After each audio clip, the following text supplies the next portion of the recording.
Hello friend, स्वागत है आप सभी का ज्ञानदीप सक्सेस पॉइंट के यूट्यूब चैनल पर।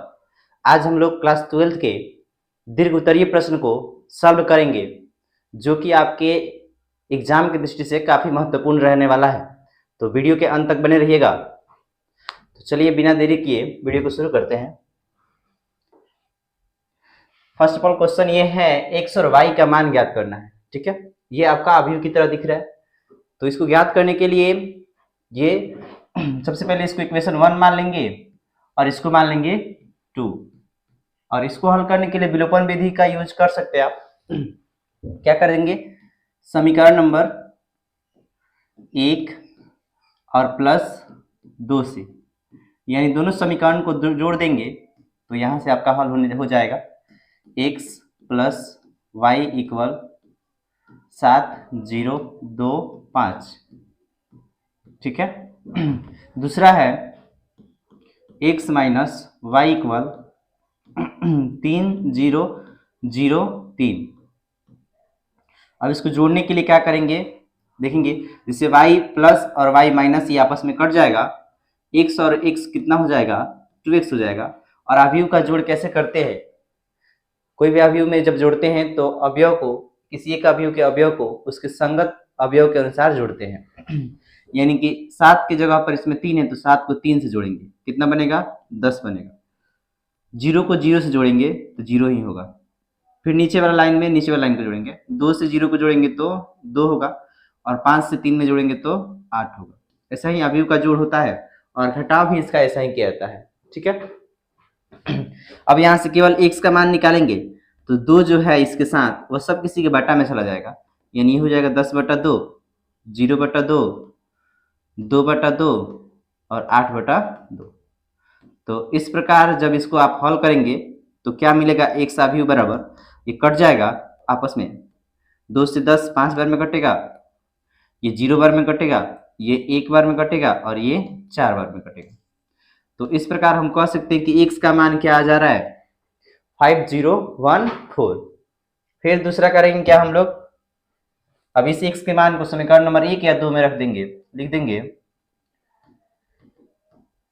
समीकरण नंबर 1 में x का मान रखने पर, x का मान रखने पर समीकरण नंबर 1 में x का मान रखेंगे। एक क्या है, एक है x प्लस वाई इक्वल 7 0 2 5। ठीक है। यहाँ पे रखिए, x की जगह पर कितना लाए हैं, 5 0 1 4, तो रख दीजिए 5 0 1 4 प्लस में y इक्वल में 7 0 2 5। अब क्या होगा, y को रख लीजिए इधर और इस वाले अवयव को इस साइड भेज दीजिए। तो पहले लिख दीजिएगा 7, ये अवयव लिखा गया। फिर ये वाला अवयव जब इस साइड जाएगा किस में होगा, माइनस में होगा, यानी क्या बनेगा 5 0 1 और 4। इस अवयव के पहले क्या लग जाएगा, माइनस लग जाएगा, यानी कि इस अवयव में से इस अवयव को आपको माइनस करना है।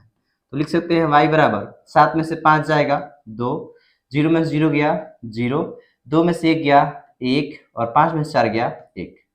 तो इस प्रकार हम कह सकते हैं कि y का मान आपका कितना आ गया, 2 0 1 और 1। समझ में आ रहा है बात। तो इस टाइप के क्वेश्चन एग्जाम पूछे जाते हैं, उम्मीद है इसको अच्छे से समझे होंगे। नेक्स्ट क्वेश्चन की बढ़ते हैं हम लोग। नेक्स्ट क्वेश्चन है, रेखा युग्म के बीच का कोण ज्ञात करना है। दो रेखाओं के बीच का कोण ज्ञात करना है, और कोण ज्ञात करने के लिए अगर फॉर्मूला की बात की जाए तो यहाँ पे cos थीटा इक्वल क्या होता है, cos थीटा इक्वल होता है a1 a2 plus b1 b2 plus c1 c2, और बटा में होता है रूट अंडर a1 का स्क्वायर b1 का स्क्वायर और c1 का स्क्वायर, और फिर इंटू a2 का स्क्वायर b2 का स्क्वायर और उसके बाद से c2 का स्क्वायर। ये दो रेखाओं के बीच का कोण निकालने का सूत्र है। ठीक है, इसी की मदद से हम लोग निकाल सकते हैं। अब रहा बात कि इसमें a1 b1 c1 ये सब कहाँ से आता है, तो ये देख आप जानते होंगे कि ये रेखा का कार्तीय समीकरण है, और कार्तीय समीकरण में जो आपका a1 b1 c1 जो होता है वह नीचे रहता है, यानी कि आपका नीचे वाला जो भी दिया है बटा में वह पहले वाला रेखा के समीकरण से a1 b1 c1 हो जाएगा, और दूसरे वाले से A2B2C2 हो जाएगा। तो यहाँ पे आप चुन भी सकते हैं, इस चीज को चुन भी सकते हैं। क्या चुन सकते हैं कि A1, B1 और C1 का मान आप बता दीजिए। A1 का मान क्या हो जाएगा 2, B1 का 2 और C1 का 1। उसी प्रकार A2, B2 और C2 का मान की बात की जाए तो क्या निकलेगा, A2 का मान 4 होगा, B2 का मान 1 होगा और C2 का मान 8 होगा। ठीक है, बस आपको करना क्या है कि इस वाले फॉर्मूला पर सजा देना है और उसके बाद से आपका आंसर निकल जाएगा। यानी कि लिख सकते हैं cos theta equal A1 A2, यानी कि आमने सामने गुना कर देना है 2 इंटू 4, फिर B1 B2 क्या मान है 2 इंटू 1, तो 2 इंटू क्या हो जाएगा आपका 2 इंटू 1 और प्लस में C1 और C2 C1 का मान क्या है 1 और 8, यानी कि 1 इंटू 8। ठीक है, और इसके बटा में जो होगा पहले वाले जो आपका है A1 B1 C1 इसका स्क्वायर करके जोड़ना है, जोड़ दीजिए। यानी 2 का स्क्वायर 2 का स्क्वायर 1 का स्क्वायर, 2 का स्क्वायर 2 का स्क्वायर 1 का स्क्वायर इंटू इसका क्या है इंटू, फिर रूट अंडर A2B2 C2 का स्क्वायर कर जोड़ना है। यानी कि 4 का स्क्वायर 1 का स्क्वायर और 8 का स्क्वायर, 4 का स्क्वायर 1 का स्क्वायर और 8 का स्क्वायर। इसी को हल करिए, क्या बनेगा आपका cos थीटा इक्वल, इसको हल करेंगे तो ये 8 होगा, प्लस में ये 2 होगा और ये क्या होगा 8 होगा। बटा में क्या होगा रूट के अंदर 2 का स्क्वायर 4, फिर 2 का स्क्वायर 4, फिर 1 का स्क्वायर 1 इंटू ये क्या होगा 4 का स्क्वायर 16, 1 का स्क्वायर 1 और 8 का स्क्वायर 64। ठीक है, आगे के प्रोसेस जो होगा क्या बनेगा cos थीटा बराबर ऊपर वाले को जोड़ लेंगे और ऊपर वाला जोड़ेंगे तो कितना बनेगा 8 2 10 और 8 18, नीचे वाले रूट के अंदर जोड़ेंगे तो ये कितना बनेगा 4 4 8 और 1 9, और फिर इस रूट के अंदर वाले को जोड़ेंगे 16 1 17 और इसमें 64 ऐड करेंगे तो कितना होगा यहाँ 81 होगा। ठीक है, आगे जो हल करेंगे इसका cos थीटा बराबर लिख सकते हैं 18, फिर 9 का वर्गमूल निकलेगा कितना 3 और 81 का वर्गमूल निकलेगा 9, 9 से कटाएंगे तो 2 बार में कटेगा। यानी कि आपका जो बना यहाँ पे cos थीटा इक्वल क्या बना तो 2 और नीचे क्या बना 3।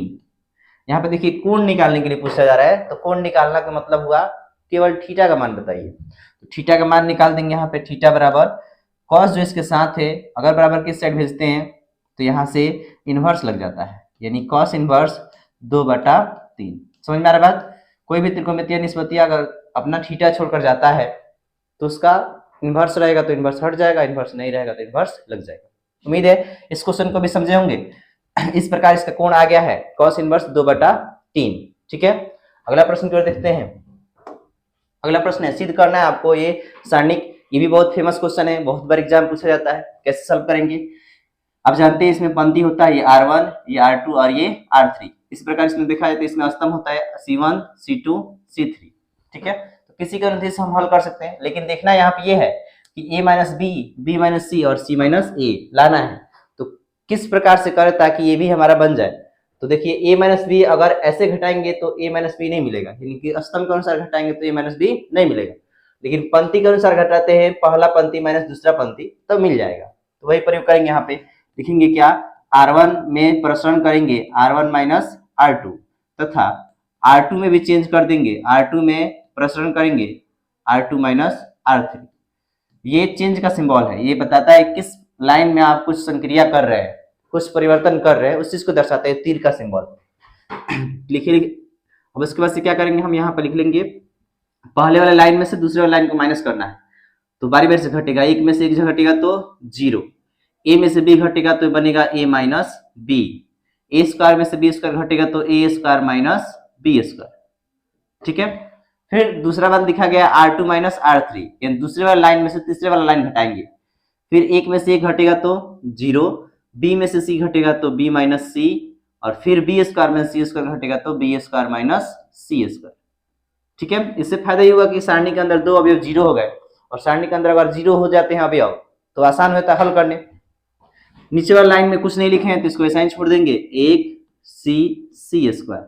अब यहाँ से देखिए क्या फायदा होने वाला है, कुछ कॉमन निकल रहा है तो निकाल लेंगे और नहीं निकलेगा तो छोड़ देंगे। तो यहाँ पे देखिए इस स्क्वायर वाला में इसके जैसा एक प्लस में लिखते हैं और एक माइनस में लिखते हैं, यानी कि इसको हम और डिटेल्स में तोड़े तो ये बन जाएगा 0 a माइनस बी, और इसको एक बार जोड़ कर लिख सकते हैं, एक बार घटा के लिख सकते हैं, यानी a माइनस बी, एक बार दोनों को माइनस में लिख देंगे a माइनस बी, और एक बार दोनों को प्लस में लिख देंगे तो a प्लस बी। ठीक है, दूसरी लाइन में 0, इसको लिख सकते हैं b माइनस सी, इसको भी सेम सेम है ए स्क्वायर माइनस बी स्क्वायर के फॉर्मूला पर, एक बार माइनस में एक बार प्लस में, तो यहाँ पर लिख सकते हैं b माइनस सी और फिर लिख सकते हैं b प्लस सी। इसी चीज का एक बार माइनस में लिखते हैं, एक बार प्लस में लिखते हैं, फिर एक, फिर c का स्क्वायर, और उसके बाद यहाँ पे देखिए c, और फिर क्या हो जाएगा c का स्क्वायर। तो ये हमारा आगे के प्रोसेस हुआ। अब क्या दिख रहा है कि इस 0 में से कोई भी संख्या कॉमन निकाला जा सकता है, कुछ भी कॉमन निकाला जा सकता है। इस लाइन में अगर देखें ध्यान से R1 लाइन में, तो a माइनस बी इसमें भी है और a माइनस बी इसमें भी है, कॉमन निकल सकता है। दूसरे वाले में देखें 0 को छोड़ दीजिए, b माइनस सी और b माइनस सी इस वाले लाइन में पूरा मिल जा रहा है, तो आप कॉमन निकाल सकते हैं। पहले वाले लाइन से a माइनस बी और दूसरे वाले लाइन से b माइनस सी। इस बात को यहाँ पर लिखना होगा आपको, क्या लिखेंगे R1 से, यानी पहले वाला लाइन से, पहले वाला पंक्ति से क्या कॉमन निकाल रहे हैं a माइनस बी, तथा R2 से यानी दूसरे वाले पंक्ति से क्या कॉमन निकाल रहे हैं b माइनस सी, तो b माइनस सी कॉमन लेने पर, ठीक है, कॉमन लेने पर।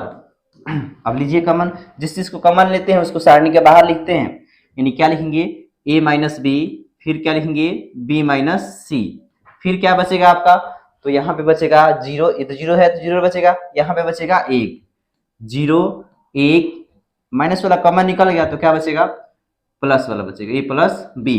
दूसरे वाले में बचेगा 0 1, इसमें प्लस वाला बचेगा तो b प्लस सी। नीचे वाला लाइन में सेम का सेम रहेगा वैसा ही, ठीक है, यानी कि अब होगा a minus B, b minus C. अब देखिए ये से बन गया, फिर प्रयास करते हैं कि ये दोनों 0 बन जाए। 0 बनाने के लिए क्या करेंगे हम लोग कि फिर यहाँ पे देखेंगे ये R1 में आ रहा है 1 और ये R2 में आ रहा है 1, यानी कि R1 माइनस R2 कर दे तो 0 बन जाएगा, और यहाँ पे भी आपका a माइनस सी बच जाएगा। देखिए कैसे, R1 में चेंज कर रहे हैं R1 माइनस R2 से, ठीक है, तो बदलिए a माइनस बी के सेम उतरा जाएगा ऐसा ही b माइनस सी, और ये यानी कि पहले वाले लाइन में से दूसरे वाले लाइन घटाना है, तो 0 में से 0 जाएगा 0। देखिए R1 लिखा गया तो केवल R1 बदलना है, बाकी सबको वैसे ही छोड़ देना है। तो 0 में से 0 गया 0, 1 में से 1 जाएगा तो ये भी 0, और b plus c sorry a plus b में से क्या घटाना है आपको, तो घटाना है b प्लस सी। इसको अलग से थोड़ा सा हल कर लेते हैं, a प्लस बी का a प्लस बी माइनस, इसके पास माइनस जाएगा तो माइनस बी, और इसके पास जाएगा तो माइनस से। इस प्रकार b से b कट जाएगा, क्या बचेगा आपका a माइनस सी। तो जब घटाव हो अगर तो ऐसे घटाएंगे, यानी क्या बचेगा यहाँ पे a माइनस सी, नीचे बचेगा 0, फिर बचेगा 1, और फिर बचेगा आपका क्या बताइए b प्लस सी। दूसरे वाले लाइन में कुछ नहीं किए तो बाकी सबको ऐसा ही लिख देना है, जिस लाइन में आप लिखे हैं उसी लाइन को हल करेंगे, ठीक है। अब उसके बाद से प्रश्न कर दीजिए, देखिए किस लाइन में 0 की संख्या ज्यादा है, तो इधर से भी देखें तो 0 इसमें है और इधर से भी देखें तो 0 इसमें है। या आप यहां से कर सकते हैं कॉमन निकाल सकते हैं, कॉमन निकाल के भी हल किया जा सकता है, या प्रश्न करके भी हल किया जा सकता है। प्रश्न कर देते हैं, R1 के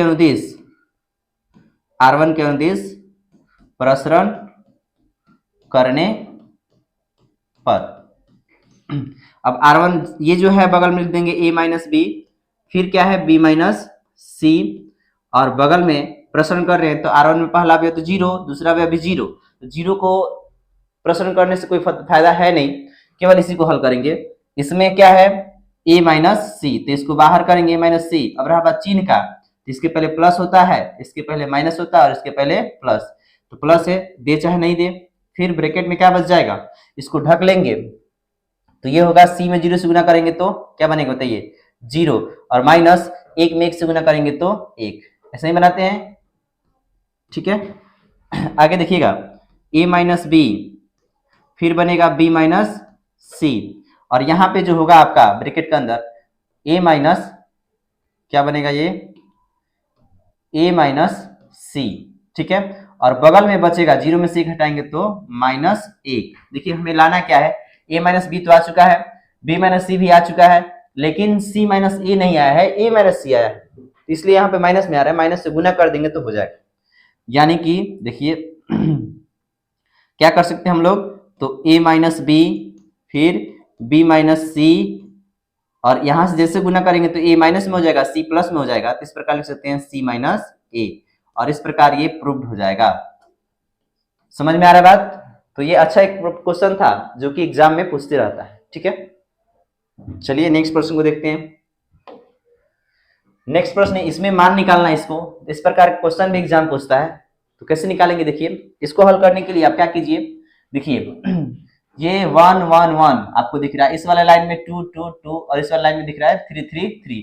अगर ऐसे जोड़ते भी है तो सब में अलग अलग चीज हो जाएगा। हम लोग जोड़ते तभी है ताकि उससे कुछ हमें फायदा होने वाला हो, यानी कुछ कम अनुमान निकल जाए। तो ऐसे जोड़ेंगे तो कोई फायदा नहीं होगा। अगर ऐसे जोड़ते हैं तो 1 मिलेगा, फिर 2 फिर 3, इधर 1 2 3, इसमें भी a1 a2 और a3, ऐसे जोड़ने से फायदा होगा। इसलिए आप किसका प्रयोग करेंगे, c1 का प्रयोग करेंगे, c2 और c3 का। तो लिख देंगे c1 में चेंज कर रहे हैं, क्या कर रहे हैं, c1 जोड़ c2 जोड़ c3। ठीक है, अब लिख दीजिए, यानी पहले वाले पंक्ति में आपको हल करना है। पहले वाले जब पंक्ति लिखेंगे उस कंडीशन में ध्यान देंगे कि सबको जोड़ कर लिखना है। तो बताइए क्या बनेगा, 1 प्लस a1 तो पहले में लिखा गया है, दूसरे वाला में क्या लिखा गया है, a2, और तीसरे वाले में क्या लिखा गया है, a3। दूसरे वाले में a2 और तीसरे वाले में a3। पहला वाला पंक्ति पहले लिख लीजिए। पहला वाला पंक्ति जब लिखेंगे, दूसरे में क्या है, तो ये आपका है a1 फिर 1 है, इसको हम ऐसे लिख सकते हैं 1 plus a1 plus a2 plus a3। ठीक है, तीसरा में देखा जाए तो a1 a2 plus 1 plus a3। इसी को सजा कर लिखा जाए तो 1 को पहले लिख सकते हैं, फिर a1 फिर a2 और फिर a3। देखिए इसमें कुछ नहीं, बस पहले वाले जो स्तंभ है उसमें दूसरा और तीसरा वाला स्तंभ को ऐड कर लिया गया है। तो बाकी सब इसको सजा सजा कर भी लिखा गया है एक ही बार में। दूसरे वाले में कुछ नहीं करना है, क्योंकि लिखे नहीं है तो ऐसे उतार देंगे, a2 1 प्लस a2 फिर a2। ठीक है, तीसरे वाले के लिए क्या करेंगे हम लोग, a3 फिर a3 और 1 प्लस a3। ठीक है, उसके बाद से इससे क्या होगा कि यहाँ से पहले वाले जो स्तंभ है उसमें से हमें कुछ कॉमन मिल जाएगा। कॉमन देख पा रहे हैं, एक ही चीज है, तो कॉमन निकल जाएगा। क्या निकल जाएगा, 1 प्लस a1 a2 a3, ये सारा चीज कॉमन निकल गया। तो क्या बचेगा यहाँ पे 1 1 1, इतना तो बचेगा। इधर क्या बचेगा, इधर बचेगा a2 और क्या बचेगा 1 प्लस a2 और क्या बचेगा नीचे a2। इधर देखा जाए तो a3 नीचे a3 और नीचे a plus a3, 1 plus a3। अब आगे की प्रोसेस क्या होगी, आगे प्रोसेस हल करने के लिए हम प्रयास करेंगे कि अवयव इसके अंदर कुछ ना कुछ जीरो बने। जीरो कैसे बने, देख रहे हैं यहाँ पे एक दिख रहा है, यहाँ पे एक दिख रहा है, तो क्यों ना हम r1 माइनस r2 कर दे और साथ ही में r2 माइनस r3 भी कर दे। ठीक है, यानी कि आगे के जो प्रोसेस होगा लिख देंगे हम लोग, r1 में कुछ चेंज करेंगे, क्या करेंगे r1 माइनस r2, तथा r2 में भी कुछ चेंज करेंगे, क्या करेंगे r2 माइनस r3। समझ में आ रहा बात, दो लाइन में हमें चेंज करना है। पहले तो इस वाला लाइन में दूसरा लाइन घटाएंगे और फिर दूसरे वाला लाइन में तीसरे वाले लाइन को घटाएंगे। अब घटा घटा के लिखेंगे, उससे पहले क्या है उसको लिख लेंगे 1 plus a1 plus a2 plus a3। अब उसके बाद से क्या क्या बच रहा है, देखिए पहला लाइन घटाइए, एक में से एक घटेगा तो 0, और दूसरे वाला में क्या घटाना है आपको, a स्क्वायर में से 1 प्लस a स्क्वायर घटाना है। तो a स्क्वायर में से घटाना है 1 प्लस a स्क्वायर। घटाने के लिए अगर दो चीज जुड़े हुए हो तो इसको ब्रैकेट का प्रयोग करते हैं, a स्क्वायर माइनस 1 और इसमें जब गुना करेंगे तो माइनस a स्क्वायर। इस प्रकार a स्क्वायर से a स्क्वायर कट जाएगा, आपका क्या बचेगा माइनस में 1। तो लिखा जा सकता है क्या चीज, माइनस में 1। फिर a3 में से a3 घटेगा तो क्या बनेगा, ये बन जाएगा आपका 0। दूसरे वाला लाइन को भी घटाना है, क्योंकि यहाँ पे लिखे r2 में से r3 को घटाना है। दूसरे वाला लाइन को तीसरे वाला लाइन से घटाना है, पंक्ति को। तो एक में से एक घटेगा, क्या बचेगा आपका 0। फिर 1 प्लस a2 में से क्या घटाना आपको, a2 केवल घटाना है। तो चूंकि इसका माइनस के बाद एक ही अवयव है तो ब्रैकेट देने की कोई आवश्यकता नहीं है, a2 से a2 कट जाएगा, क्या बचेगा, 1 बचेगा। फिर उसके बाद से क्या हो सकता है, a3 में से क्या करें, a3 में से इसको हटाना है, तो a3 माइनस 1 प्लस a3, इसको जब हल करेंगे तो a3 माइनस 1 माइनस a3, ये कट जाएगा, बचेगा क्या, माइनस में 1, तो माइनस में 1। नीचे लाइन में जो है 1 a square a plus 1 plus a3, तो ये बचा है 1, क्या बचा है, 1 a square 1 plus a3, square नहीं बचा है, a2 बचा है, फिर 1 प्लस a3 बचा है। ठीक है, अब आगे केवल आप क्या कर रही है, जब अवयव अंदर के कम से कम 2 अवयव या एक भी अवयव 0 हो जाते हैं तो प्रश्न कर दीजिए, यानी कि लिख देंगे किसी का अनुदेश कर सकते हैं। अगर इसके अनुसार करते हैं C1 का अनुदेश चाहे पंक्ति का अनुदेश, तो लिख देंगे C1 के अनुदेश, C1 के अनुदेश प्रसरण करने पर, प्रसरण करने पर 1 plus a1 plus a2 plus a3। ठीक है, ये तो है। और उसके बाद से प्रश्न करेंगे तो बताइए, पहला अवयव 0 है, दूसरा अवयव 0 है, इसको लेने की आवश्यकता ही नहीं है। तीसरा अवयव 1 है और इसी को लेंगे हम लोग, तो पहले के पास प्लस, दूसरे के पास माइनस, तीसरे के पास प्लस, यानी 1 को जब बाहर करेंगे तो किसमें लिखेंगे हम लोग, प्लस में, जो कि देना भी आवश्यक नहीं है। अब इसको ढक लीजिए, क्योंकि इसका अनुसार हम लोग प्रश्न कर रहे हैं तो इसको ढक लेना है और इसको भी ढक लेना है, जिस पंक्ति और जिस स्तंभ में है उसको ढक लेंगे ऐसे, तो बचेगा ये वाला। इसको गुना करेंगे तो -1 में 1 से गुना होगा तो ये +1 हो जाएगा। ठीक है, और फिर माइनस 1 में 0 से गुना करेंगे तो क्या बनेगा, 0 बनेगा। ठीक है, तो इस प्रकार देखिए तो बनेगा 1 plus a1 plus a2 plus a3, और बगल में क्या होगा, इस प्लस चिन्ह का कोई मतलब नहीं है, 1, और इसमें से भी घटाएंगे तो क्या बनेगा, 1। अब इस प्रकार गुना करेंगे तो 1 और 1 से किसी भी चीज में गुना करते हैं तो कोई मान परिवर्तन नहीं होता है। इस प्रकार हम कह सकते हैं कि इसका आंसर जो होगा 1 plus a1 plus a2 plus a3, इतना ही आंसर होगा। समझ में आ रहा है बात, ये जो है 1 1 गुना होकर 1 बना और 1 से गुना करने पर कोई मान परिवर्तन नहीं होगा। ठीक है, उम्मीद है ये भी क्वेश्चन समझ में आया होगा। बहुत ही अच्छा प्रश्न है, इसको आप स्क्रीनशॉट ले सकते हैं। नेक्स्ट प्रश्न है, यदि x बराबर इतना और y बराबर इतना तो dy/dx का मान ज्ञात करें। देखिए इसमें दोनों अलग अलग मान दिया है, x का मान अलग से, y का मान अलग से, तो हम दोनों को बारी बारी से इसका अवकलज करेंगे और किसके सापेक्ष अवकलज करेंगे, इसके लिए बराबर के उस साइड दिया रहेगा। जैसे इसमें बराबर के साइड क्या दिख रहा है आपको, थीटा दिख रहा है, ये जो दिख रहा है वो अचर है और जो थीटा दिख रहा है उसी के सापेक्ष आपको अवकलज करना होगा। इसमें भी किसके सापेक्ष अवकलज करना है, थीटा के सापेक्ष।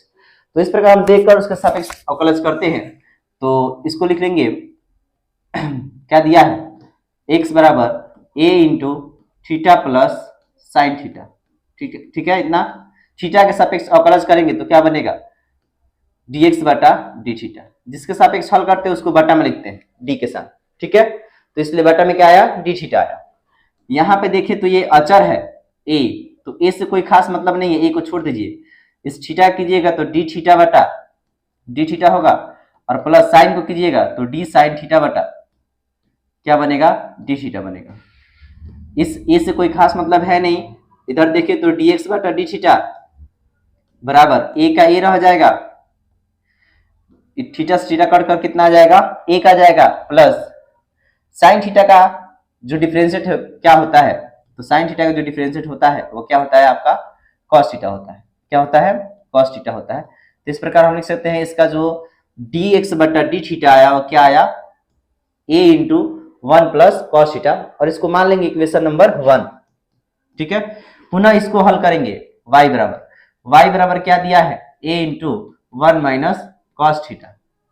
इसको जब आप हल करेंगे फिर इधर थीटा के पदों में दिया है तो थीटा के सापेक्ष इसका अवकलज करेंगे तो dy/d थीटा इक्वल, यहाँ पे a इसी के जैसा अचर है तो a को बाहर कर देंगे, a से कोई मतलब ही नहीं रहेगा।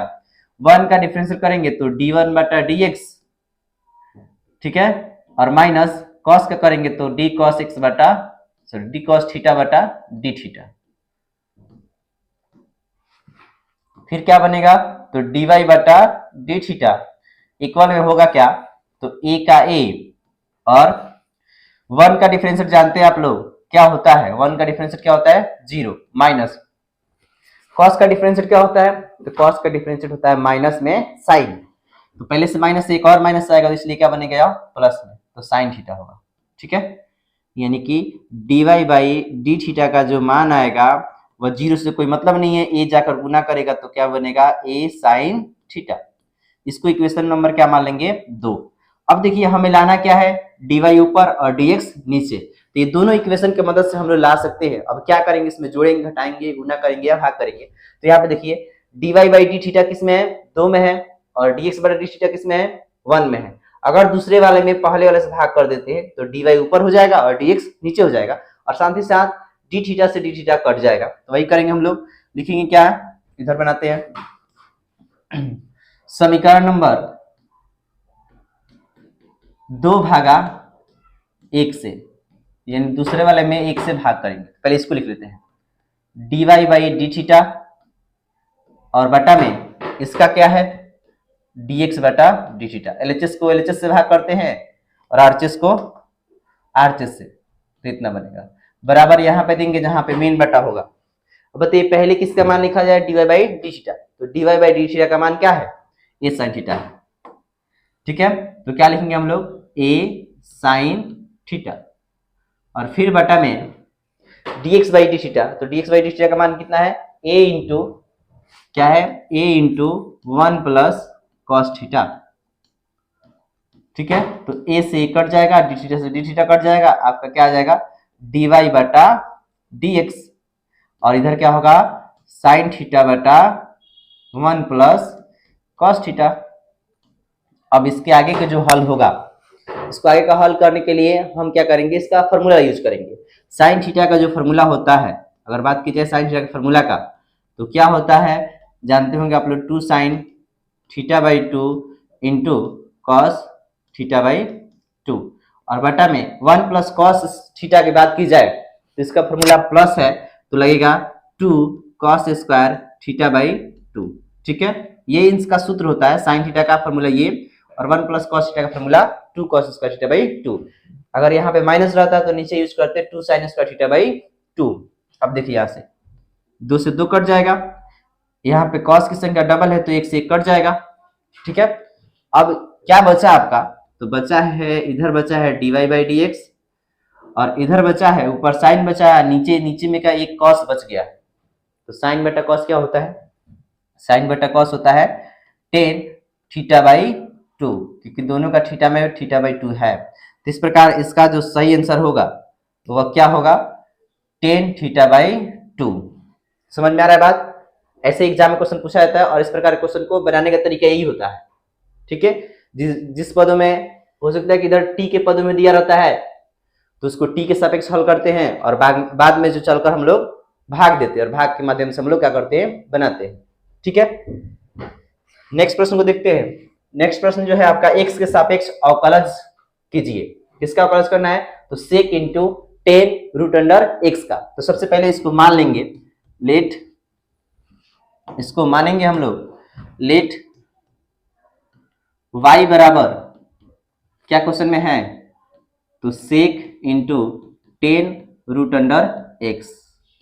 देखिए बहुत ही आसान है यह, केवल आपको इसका x के सापेक्ष करना है तो d लगा देना है इसमें dy और बटा में लिख देना है dx। बटा में x हो गया मतलब x के सापेक्ष इसका अवकलज होगा और इधर का प्रोसेस में तब तक इसको गुना में भेजते जाना है जब तक बटा में dx ना आ जाए। रूल क्या है इसका, तो इसमें d लगेगा, तो त्रिकोणमितीय फलन है ना, तो त्रिकोणमितीय फलन को हल करने के लिए जो इसके थीटा में रहता है उसको बटा में भेजते हैं। अब बताइए बारी बारी से, यहाँ पे सेक के साथ डी लगा है तो सेक का थीटा क्या है सब है, तो सब बटा में चला आएगा, यानी कि d और बटा में क्या आ जाएगा, तो 10 रूट अंडर एक्स। देखिए तो बटा में इसके dx है, केवल यहाँ पे dx आया है नहीं है, फिर इसको ऊपर भेजेंगे, फिर इसको गुना में लिखेंगे d 10 रूट अंडर एक्स, फिर इसको बटा में करेंगे, फिर त्रिकोणमितीय फलन है यहाँ पे 10 लगा है, 10 के साथ d लगा है, तो 10 के साथ d लगा है तो इसका थीटा जो है बटा में आएगा। अब 10 का थीटा क्या है, रूट एक्स है, तो रूट एक्स बटा में आएगा। ध्यान रखिए रूट को छोड़ना नहीं है, जो थीटा में रहे उसको बटा में भेज देना है। फिर इसको ऊपर चढ़ाएंगे, लिखेंगे डी रूट अंडर एक्स, और बटा में डी के साथ क्या लिखा जाएगा, तो जो रूट के अंदर रहते हैं उसको लिखते हैं। तो रूट के अंदर क्या है, एक्स है, तो बटा में डी एक्स, और जैसे बटा में डी एक्स आ गया तो ऊपर में ये काम खत्म, इधर पे dx इधर पे dx, यानी अवकलज यहाँ पे समाप्त हो जाएगा। अब केवल आपको सूत्र लगा देना है, dy by dx equal d किसके साथ लगा है, सेक के साथ, तो सेक का जो डिफरेंशिएट होता है क्या होता है, सेक का जो डिफरेंशिएट होता है सेक x इंटू टेन एक्स होता है, ठीक है। तो इसको लिखेंगे सेक, अब रहा बात x की जगह पर मतलब इसका थीटा, थीटा क्या है, तो लिख देंगे थीटा जितना बड़ा रहे सबको लिखना होगा, टेन रूट एक्स है। फिर उसके बाद से सेक तो हो गया, नेक्स्ट है टेन एक्स, जैसे इसका फॉर्मूला जो होता है sec x into tan x, तो सेक तो लिखा गया, ये वाला जो है यहाँ पे टेन रूट एक्स वह एक्स के बदले यानी थीटा के बदले लिखा गया है। आगे जो है टेन एक्स तो लिखेंगे टेन, फिर इसका थीटा क्या है, तो थीटा है टेन रूट अंडर एक्स। समझ में आ रहा बात, यानी कि ये थीटा से कोई मतलब नहीं रखते हैं, थीटा जो है वो रहेगा।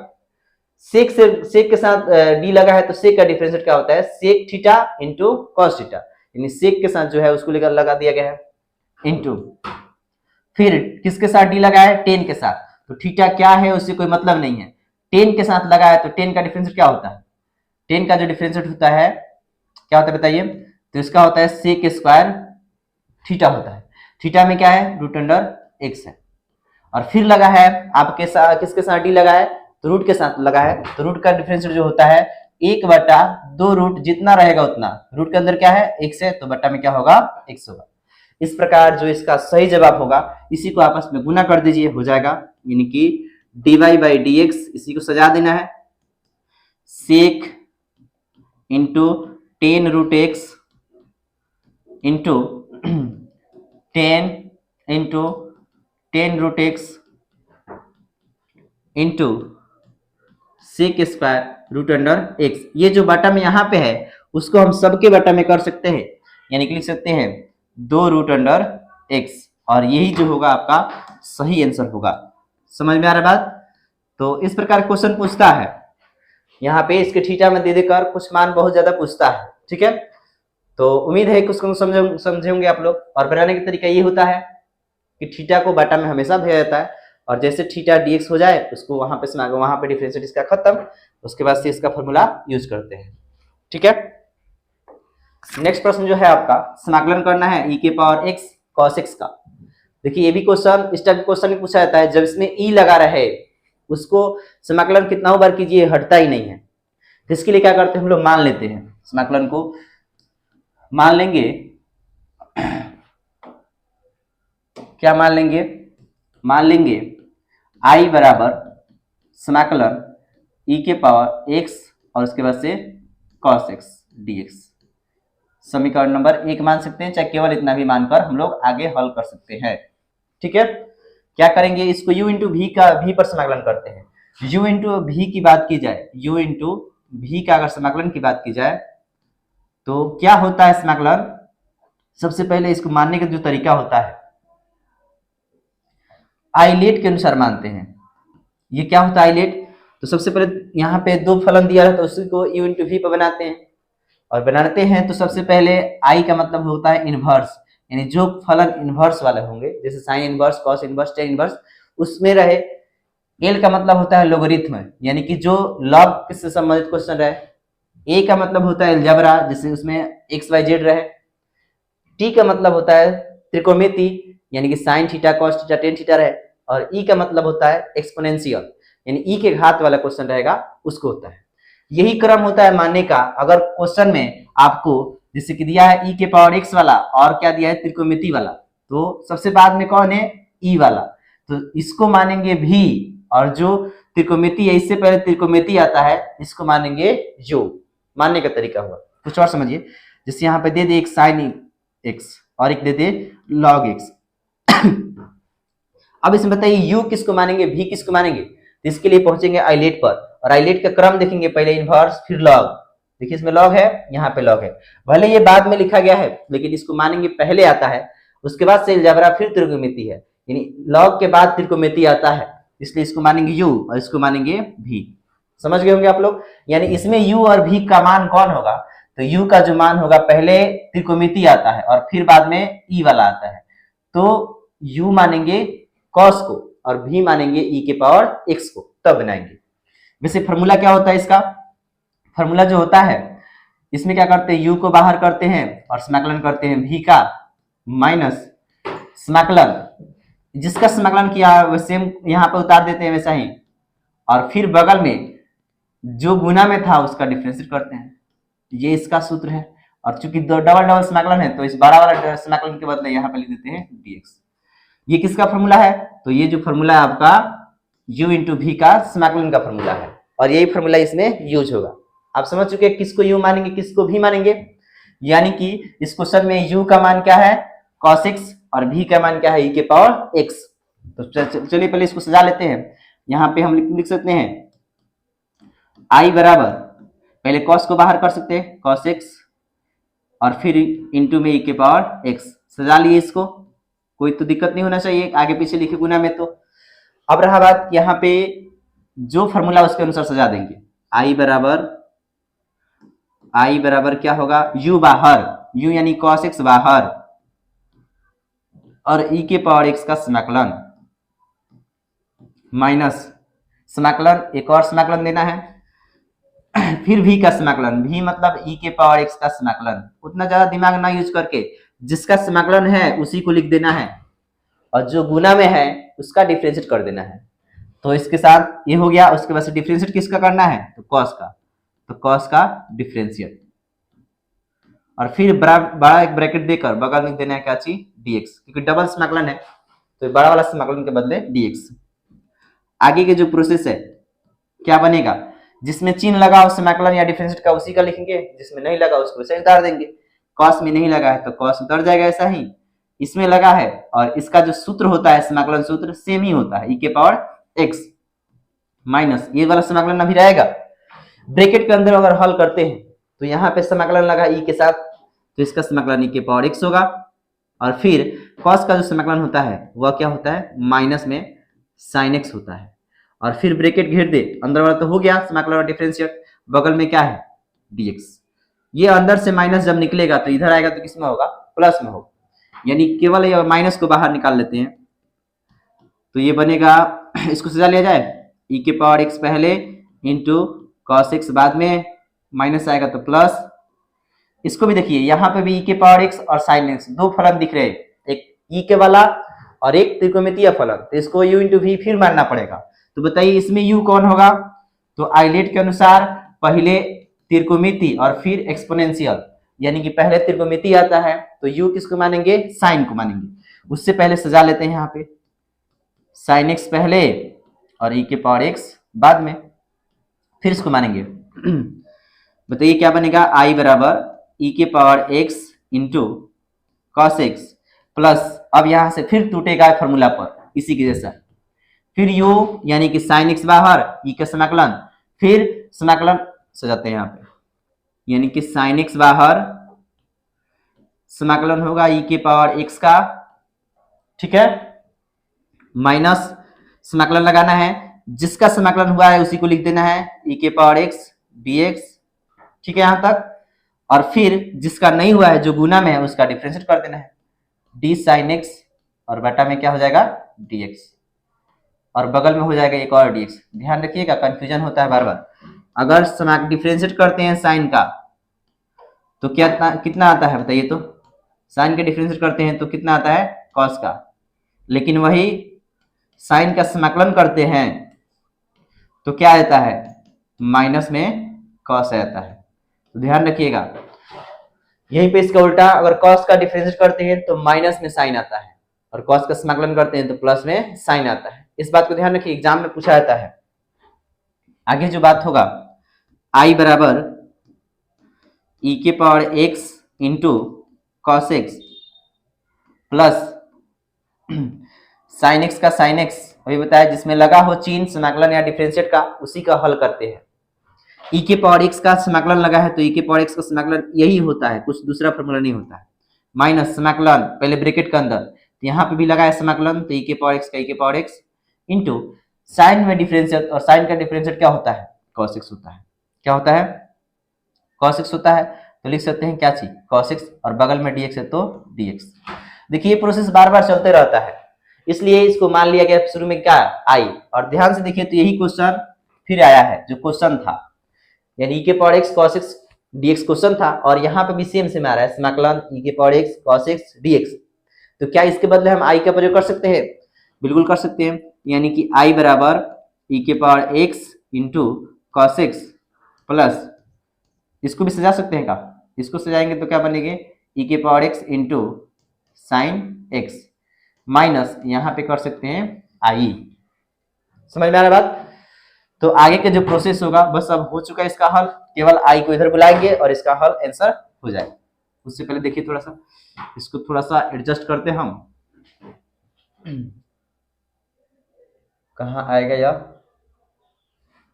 सीधा हो जा भाई।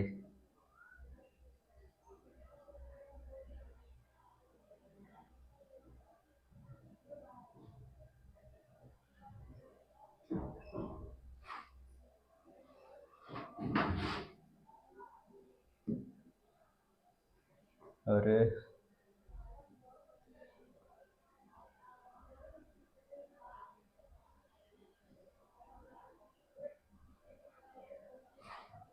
चलिए मैनेज कीजिए। उसके बाद से बस यहां से i जब जाएगा तो क्या बनेगा यार?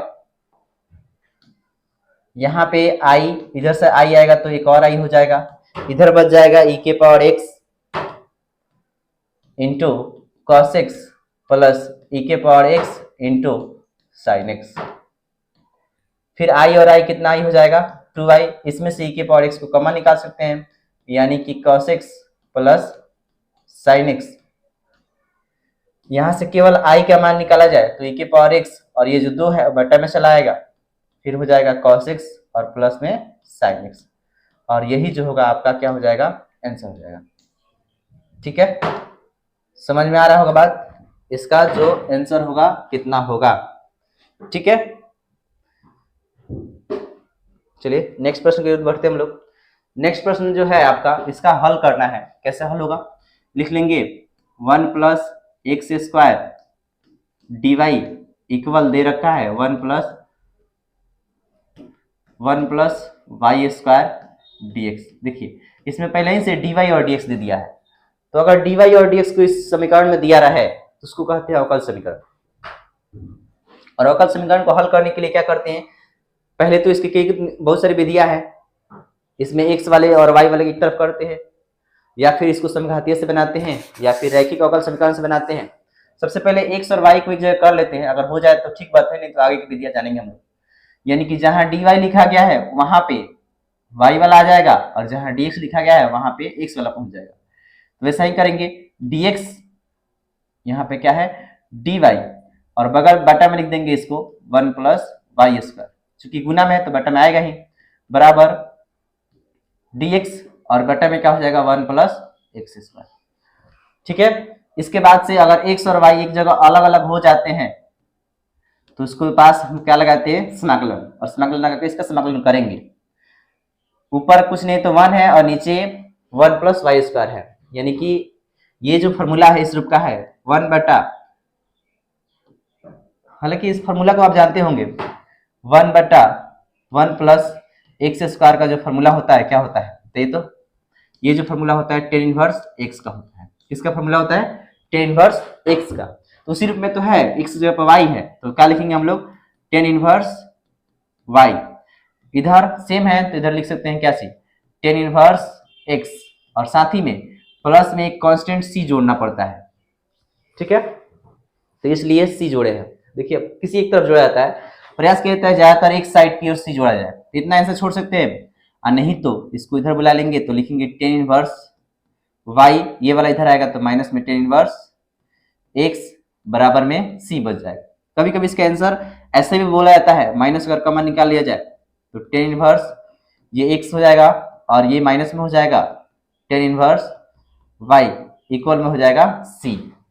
ठीक है, ऑब्जेक्टिव क्वेश्चन में आता है तो आपको कंफ्यूज कर देता है, इतना आंसर नहीं देता है ऑप्शन में। तो यहां से माइनस जब हटाएंगे तो माइनस जाएगा सी के पास, तो ये क्या बन जाएगा? Tan inverse x minus tan inverse y equal हो जाएगा माइनस हो जाएगा यहाँ पे सी, और सी चूंकि तो कांस्टेंट है और कांस्टेंट को माइनस में दर्शाए प्लस में दर्शाए एक ही बात है, यानी केवल हम इसको कह सकते हैं tan inverse x minus tan inverse y equal क्या कह सकते हैं हम लोग सी। सी मतलब कांस्टेंट, और कांस्टेंट में सब आता है, चाहे माइनस में हो प्लस में हो बटा में हो, इसलिए इसका नाम केवल क्या रख दिया हम लोग प्लस में सी। चलिए नेक्स्ट प्रश्न को देखते हैं। नेक्स्ट प्रश्न सिद्ध करें कि दो तल इतना और इतना परस्पर लंबवत है। लंबवत के लिए क्या होता है, तो उनके दिक् अनुपात का गुणनफलों का योग कितना होता है, 0 होता है। तो आप सुन सकते हैं दिक् अनुपात क्या है, जो एक्स वाई जेड के साथ जो जुड़े हुए होंगे उसी को दिक् अनुपात कहेंगे। यहाँ पे चुन लीजिएगा, क्या चुन लेंगे, गिवन जो इसमें दो रेखा है, दो तल है, तो पहले वाला का नाम A1 B1 C1, क्या क्या है A1 B1 C1, बताइए। पहले वाला जो तल है या समतल है, ये इतना तल, इसमें जो x के साथ है y के साथ है और z के साथ है वही A1 B1 C1 है। बताइए x के साथ क्या है 3, x के साथ क्या है 3 और y के साथ क्या है, तो माइनस में 4 है, चिन्ह नहीं छोड़ना है, और z के साथ क्या है 5। फिर A2 B2 C2, दूसरे वाले में जो है उसमें क्या मान चुनिए, A2 का मान 2, B2 का मान माइनस में कुछ नहीं तो 1, और C2 का मान माइनस में 2। ठीक है, C2 का मान क्या हो जाएगा माइनस में 2। इतना चुनने के बाद से चूंकि लिख देंगे, चूंकि हम जानते हैं कि लंब होने के लिए क्या होता है, लंब होने के लिए, लंब होने के लिए फॉर्मूला क्या होता है, A1 A2 plus B1 B2 plus C1 C2 equal में 0 होता है। अगर यहाँ पे मान रखने पे इसको हल करने पर 0 आ गया तो तब तो कहेंगे कि दोनों तल आपस में क्या है, लंब है। देखते हैं रखकर, A1 का मान 3 A2 का मान 2, साथ ही में लिख देंगे 3 गुने 2 प्लस B1 माइनस 4, तो यहाँ पे चिन्ह बदल दे, यहाँ पे करते हैं माइनस में 4, और गुने B2 का मान माइनस में 1 प्लस C1 का मान 5, C2 का मान माइनस 2, उधर 0 लाना है, 0 देखेंगे ला देंगे कि नहीं, ये 3 गुना होगा तो माइनस 6 हो जाएगा, ये माइनस माइनस गुना होगा तो प्लस में 4 हो जाएगा, और ये माइनस 2 से 5 में गुना होगा तो माइनस में क्या हो जाएगा 10। अब यहाँ पे देखिए तो 6 4 10 में से 10 जाएगा तो क्या आ जाएगा 0, यानी कि यहाँ पे 0 आ गया। अतः हम कह सकते हैं ये क्या, कि यह सिद्ध करना है कि दो तल परस्पर लंब है, अतः यह परस्पर लंब है, ऐसे आपको लिख देना है अगर आए एग्जाम में। तो समझ में आ रहा है बात कैसे हुआ, तो इसके दिक् अनुपात को चुने, और दिक् अनुपात लंब होने के लिए फॉर्मूला होता है, चाहे रेखा के लिए हो चाहे आपका समतल के लिए, सेम फॉर्मूला होता है A1 A2 plus B1 B2 plus C1 C2 equal 0। इस फॉर्मूला पर रखे और देखें कि इधर 0 लाना होता है, 0 आ गया तो सिद्ध हो गया, और 0 नहीं आया तो बोलेंगे सिद्ध नहीं हुआ। नेक्स्ट प्रश्न, नेक्स्ट जो प्रश्न है आपका y बराबर sin x plus cos x, तो इसका डबल डिफरेंस करना है। यहाँ पे स्क्वायर लगा है डी स्क्वायर वाई बटा dx स्क्वायर, इसका मतलब दो बार इसका डिफरेंशिएट करना है। पहले लिखेंगे y बराबर क्या दे रखा है, तो दिया है sin x प्लस में क्या दिया है cos x, ठीक है। चलिए इसको डिफरेंशिएट करेंगे x के सापेक्ष, तो क्या बनेगा dy बटा dx, इधर करेंगे तो d sin x और बटा में dx, प्लस इसका करेंगे तो d cos x और बटा में dx। बहुत ही सिंपल है ये क्वेश्चन। dy बाई dx बराबर, बताइए साइन का डिफरेंशिएट क्या होता है, तो साइन का डिफरेंशिएट होता है cos x, प्लस cos का डिफरेंशिएट क्या होता है, तो cos का डिफरेंशिएट होता है माइनस में sin x। ध्यान दीजिए यहाँ पे cos का डिफरेंशिएट क्या होता है, माइनस में sin x। ये तो एक बार डिफरेंशिएट हुआ, एक बार और करेंगे, तो एक बार और करते हैं तो क्या बनता है डी स्क्वायर वाई और बटा में d x square, d y by d x square, इससे डिफरेंशिएट होता है। इसका एक बार और कीजिए तो डी कॉस एक्स और बटा में d x minus D sine x और बटा में डी एक्स। यानी कि बस अब आपका आंसर आ गया dy² y/dx² इक्वल कॉस का डिफरेंशिएट क्या होता है, माइनस में साइन एक्स, और माइनस साइन का डिफरेंशिएट क्या होता है, कॉस एक्स। इतना आंसर हो सकता है। ठीक है, मन करे तो यहाँ पे आप माइनस कॉमन भी निकाल सकते हैं। dy/dx² इक्वल क्या हो जाएगा, माइनस में साइन एक्स प्लस में क्या हो जाएगा, कॉस एक्स। तो ये जो रहा आपका इस प्रश्न का आंसर है। ठीक है, उम्मीद है क्वेश्चन समझे होंगे। ये काफी महत्वपूर्ण क्वेश्चन को रखा गया है। आगे जो है आपका आज के लिए बस इतना ही है। इसको बढ़िया से देख कर जाइए और एग्जाम में अच्छा करके आइए। चलिए, वीडियो के अंत तक बने रहने के लिए बहुत बहुत धन्यवाद। वीडियो पसंद आए तो लाइक शेयर और कमेंट करना ना भूलें। धन्यवाद।